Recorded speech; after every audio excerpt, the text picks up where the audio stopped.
Eu não deveria ter descido naquele buraco seco, aquele fedor de terra úmida e putrefação ainda me persegue em cada respiração noturna, um calafrio incessante que escorre pela espinha até a alma. Meu nome é Ana, e o que presenciei em 2019, nas entranhas sedentas de Russas, Ceará, à margem do que um dia foi o Riacho da Onça, dilacerou minha sanidade para sempre. Eu era apenas uma técnica em hidrologia, acostumada com a rotina monótona da seca nordestina, mas aquela madrugada rasgou a normalidade. Uma seca instantânea, brutal, o rio simplesmente sumiu como se a terra tivesse engolido cada gota. O silêncio que se seguiu não era o habitual, era pesado, um silêncio que apertava o peito, um presságio mudo de algo inominável que estava prestes a se revelar no leito rachado. A curiosidade me puxou, uma força sombria me arrastava para o fundo daquele abismo barrento, o sol da manhã batendo forte, refletindo no solo seco e esturricado, enquanto eu descia a margem íngreme, o cheiro de lodo e mofo grudando nas narinas, e o estalo dos meus próprios passos ecoava vazio naquele cenário desolador. Então eu vi. Uma linha. 18 metros de puro horror se estendiam de uma ponta à outra do riacho, 17 crânios humanos, todos eles dispostos com uma precisão medonha, uma dança macabra na areia. Cada um ostentava um corte limpo, vertical, bem no meio da testa, idêntico, um padrão horrível que desafiava a lógica, mas o mais perturbador era o brilho estranho, os ossos pareciam antigos, sim, mas estavam úmidos, reluzentes, como se tivessem sido recém-hidratados, lavados por alguma mão invisível. O pavor me paralisou, o ar rarefeito, meus próprios gritos presos na garganta, a mente recusando o que os olhos teimavam em ver, mas eu agi, liguei para a perícia, a voz embargada, trêmula, enquanto a espera se arrastava, cada segundo um martírio, e a sensação de que algo estava observando crescia, pesava sobre mim. Ninguém chegou. De repente, um ronco baixo, um tremor na terra, então o barulho cresceu para um rugido gutural, uma onda. Não havia uma nuvem sequer no céu, mas uma parede de água escura, barrenta, revoltada, surgiu do nada, rasgando o leito seco com uma fúria impensável, varrendo cada um dos crânios, levando tudo embora, em um piscar de olhos, como se nunca tivessem existido. Seu Elias, o velho da fazenda, me encontrou ali, ajoelhada, chorando. Ele apenas balançou a cabeça, a voz rouca, quase um sussurro. É a mãe d'água, minha filha. Ela mostra, depois limpa o sangue, a chacina dos coronéis de antigamente. Os crânios são para que ninguém esqueça, e ela os guarda úmidos sob a superfície, eternamente.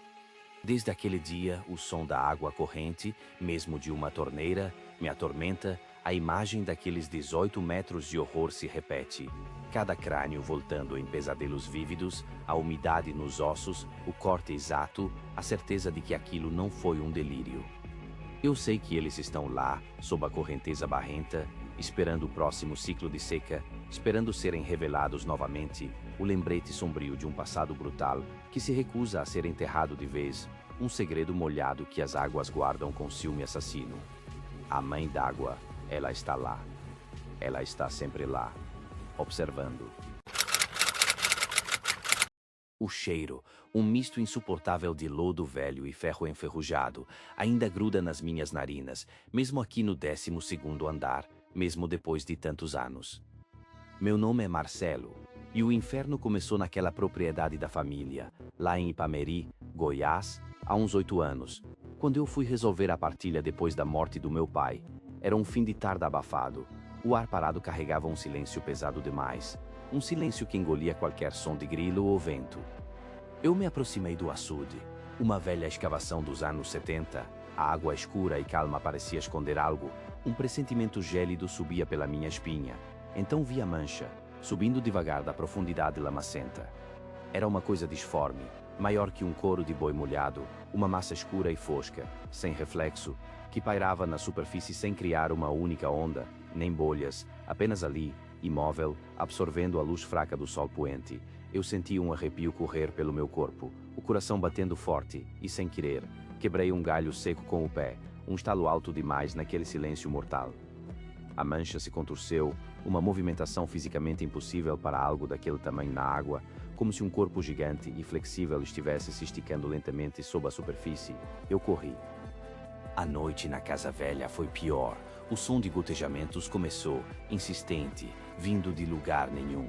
Parecia me seguir pelos cômodos escuros. Uma gota, depois outra, na cozinha, no corredor, batendo na madeira, no azulejo, um som molhado e pegajoso que penetrava os meus ossos.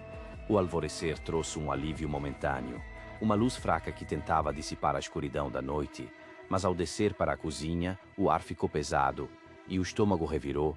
Eu vi o rastro, uma trilha de lama preta, densa e fétida, que começava lá fora, perto do açude, passava pela porta dos fundos e serpenteava pelo piso de cimento até quase a escada. Era uma prova silenciosa, inquestionável. Eu não esperei mais, vendi a terra em tempo recorde, por qualquer preço. Só para me livrar daquele pesadelo, fugi para a cidade grande, um apartamento no 12º andar de um prédio moderno, pensando que a distância, a altura, o concreto me protegeriam, que ali eu estaria seguro, longe de qualquer lama, de qualquer açude. Eu estava enganado, profundamente enganado. O cheiro de lodo e o som das gotas, eles nunca foram embora de verdade. Primeiro eram sussurros na periferia da audição, depois se tornaram claros, presentes, a umidade fantasma no ar do meu apartamento, a sensação pegajosa na pele. As gotas batiam, incansáveis, na janela fechada, no teto, na parede do quarto, e por mais que eu procurasse, não havia vazamento, não havia chuva. Era só o som, ecoando dentro da minha cabeça, ou seria dentro do meu apartamento. E hoje, enquanto eu lia na sala, uma mancha escura e viscosa, com um cheiro podre e inconfundível, escorreu do nada, gelada, diretamente no meu ombro. A mancha cinzenta na minha testa é um lembrete gelado de que perdi 6 horas da minha vida e talvez algo mais. Meu nome é Ana, uma enfermeira que naquela noite escura de 1999 regressava de uma casa de campo isolada em Catuçaba, interior de São Paulo. A estrada de terra, estreita e sinuosa, engolia a luz fraca dos faróis do meu velho Uno 96, uma relíquia barulhenta que era meu fiel companheiro em turnos noturnos e viagens solitárias. A brisa da noite trazia consigo apenas o cheiro da terra úmida e o zumbido monótono do motor, uma trilha sonora perturbadoramente normal que precederia o terror. De repente, sem aviso, o motor engasgou, tossiu uma última vez e morreu, deixando-me à deriva em um silêncio total e opressor sob um céu sem estrelas. Eu tentei ligar novamente. Nada. O desespero apertou. Olhei em volta. A escuridão era uma parede densa e intransponível. Nenhuma casa, nenhuma luz de fazenda, apenas o negrume profundo da mata. Foi então que, na distância, muito além da curva, eu vi pequenas cintilações. Dezenas delas se movendo juntas em absoluta sincronia. Velas. Eram luzes de velas se aproximando, mas sem qualquer som, nenhum murmúrio, nenhum passo, apenas o brilho tremuluzente que avançava faminto pela escuridão. O ar ficou pesado, gélido, um frio que não vinha da noite, mas de um medo primordial que me paralisou. Eu sabia. Sabia que não deveria ser vista, que aquilo não era deste mundo. Meu corpo agiu por instinto puro, rastejando para debaixo do painel, encolhendo-me entre o banco e o volante, rezando para ser invisível. As luzes se aproximaram. Eu podia sentir o calor bruxuleante delas através da lataria fina, mas não ouvia nada além da batida desesperada do meu próprio coração. O carro balançou suavemente, depois com mais força, como se uma multidão silenciosa estivesse roçando em sua lateral. Um cheiro insuportável. Flores de velório apodrecidas, um odor doce e nauseabundo de morte e decomposição que invadiu o habitáculo, penetrando minhas narinas, meus pulmões, impregnando tudo ao meu redor. Escutei. Sim. Um som arrastado. Tecidos pesados raspando na pintura, um farfalhar abafado, contínuo, como se véus infinitos estivessem sendo arrastados pela estrada. O frio era excruciante, penetrava meus ossos, mesmo encolhida, eu sentia o gelo corroer minha pele. Eles passavam, e passavam. Uma eternidade. Quando o silêncio finalmente retornou, um silêncio diferente, pesado, eu demorei a sair. Tremia incontrolavelmente. A luz da manhã já beirava o horizonte quando consegui ligar o carro, como se nada tivesse acontecido. Mas não era verdade. O relógio marcava 6 horas a menos do que deveria. 6 horas perdidas no limbo. E na minha testa, uma marca. Uma pequena mancha cinzenta, como cinza fina, que esfreguei, mas demorou dias para desaparecer completamente. O cheiro de flores mortas. Ele nunca foi embora de mim. Desde então, a simples menção de um velório me causa calafrios, um pavor irracional. O perfume de rosas, de lírios, qualquer flor cortada, me transporta de volta àquela estrada. Ele está em minhas roupas, em minha casa, em minha memória, um lembrete perpétuo daquela noite. Eu não deveria ter aberto aquela porta. O que vi lá dentro me faz não dormir há 3 semanas. Os olhos queimam e a pele coça em um terror silencioso que me acompanha. Meu nome é Marcos e essa história de terror aconteceu no interior de Pernambuco, no Riacho das Almas, em um verão sufocante de alguns anos atrás, quando decidi visitar a antiga casa de taipa que meu tio havia me deixado, um lugar esquecido, afastado de tudo, com cheiro de mofo e terra. A poeira cobria cada móvel, um véu cinzento sobre o passado, mas o que realmente me gelou a espinha foi o filtro de barro na cozinha. Ele estava cheio até a borda com uma água escura, quase negra, densa, com uma superfície oleosa que parecia respirar. Eu não toquei. Um arrepio subiu pela minha espinha, um pressentimento frio e certeiro de que algo ali não estava certo, que aquela casa, longe de estar vazia, guardava um segredo imundo nas suas entranhas de barro. A noite caiu densa e sem estrelas, um breu abafado que sufocava o som e a luz, e foi então que os ruídos começaram, leves no início, arranhões quase inaudíveis vindos das paredes de barro, como unhas raspando em busca de uma saída que nunca viria. Eu parei. Escutei. Nada. Depois, um arrastar pesado, lento, vindo do cômodo ao lado, um som úmido e gutural que parecia ecoar dentro dos meus próprios ossos, um peso sobre o peito que me impedia de respirar fundo, como se algo invisível e macabro estivesse ali, me observando de perto. Eu senti um hálito frio e pesado, com cheiro de terra molhada, de cova recém-aberta, passou renta ao meu rosto, e uma opressão terrível esmagou meu corpo na cama, paralisando cada músculo, enquanto a escuridão da casa parecia se adensar e aterrorizar minha alma. Ao amanhecer, a luz pálida do sol revelou a verdade nua e crua do meu tormento noturno, marcas roxas e profundas, digitais alongadas, frias e escuras, espalhadas pelo meu braço esquerdo e pelas minhas costelas, como se mãos esqueléticas tivessem me segurado com uma força sobrenatural durante a noite. Eu não conseguia entender, meu corpo doía em cada ponto marcado. Um vizinho, um velho de olhos cansados e voz rouca, me olhou com pena quando perguntei sobre a casa. Ele balbuciou que meu tio não dormia ali há anos, que a casa estava cheia, um termo que ele proferiu com um pavor genuíno, e então se calou. O pânico me dominou, preparei as malas às pressas, mas antes de sair, um choro abafado, triste e arrastado, veio de dentro das próprias paredes de barro, um som de lamento ancestral que me fez correr.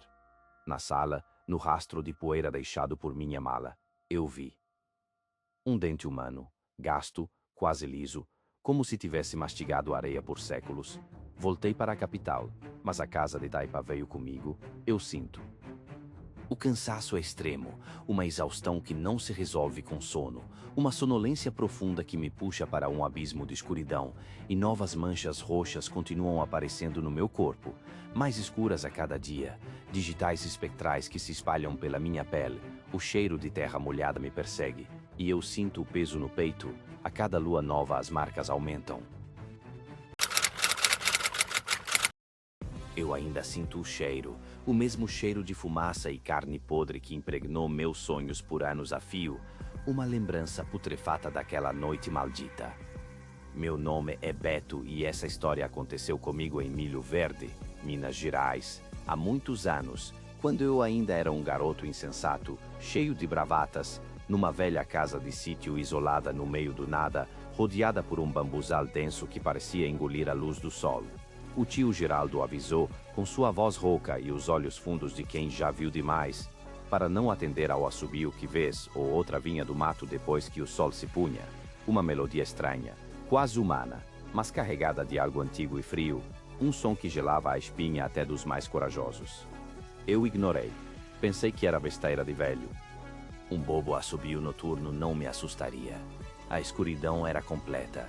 Naquela noite em particular, o som se aproximou, não vinha mais de longe no mato, mas sim do quintal, depois da varanda, quase embaixo da janela do meu quarto.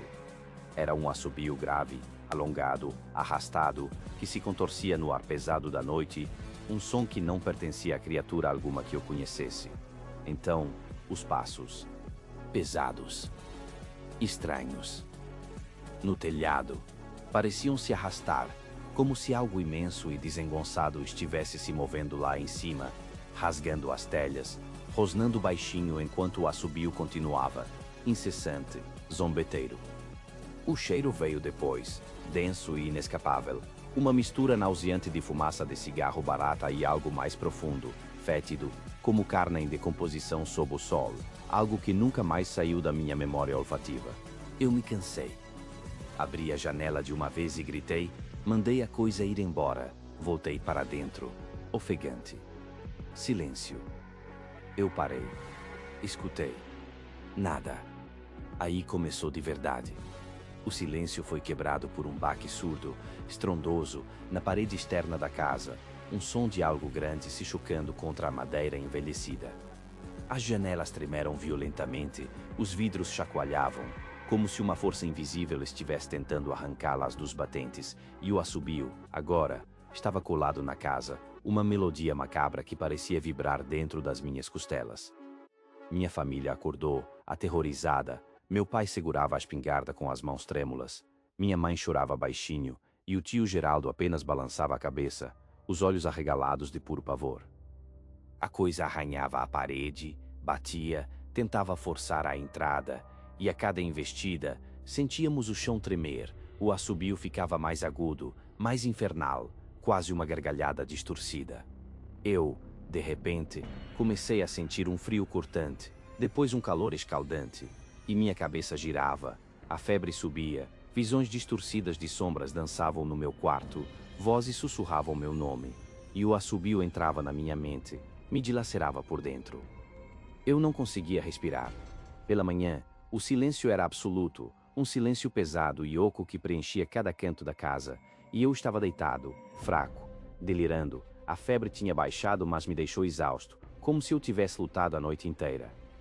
Lá fora, sob a luz pálida do amanhecer, meu pai e meu tio encontraram as pegadas, marcas gigantescas, deformadas, com dedos que pareciam garras, afundadas na terra úmida ao redor de toda a casa, indo e voltando, como se a criatura tivesse circulado nosso refúgio de terror. O bambuzal, antes tão denso e verdejante, estava retorcido em vários pontos, os talos quebrados e entrelaçados de forma antinatural, como se um tornado de pura raiva tivesse passado por ali. Eu consegui falar, com a voz um fiapo, o que vi no ápice da febre, uma figura altíssima, sem rosto, apenas um buraco vertical, onde deveria estar a boca, um orifício negro de onde brotava aquele assobio infernal. Nós nunca mais voltamos para aquele sítio. Ele continua lá, o assobio ainda ronda a velha casa, esperando.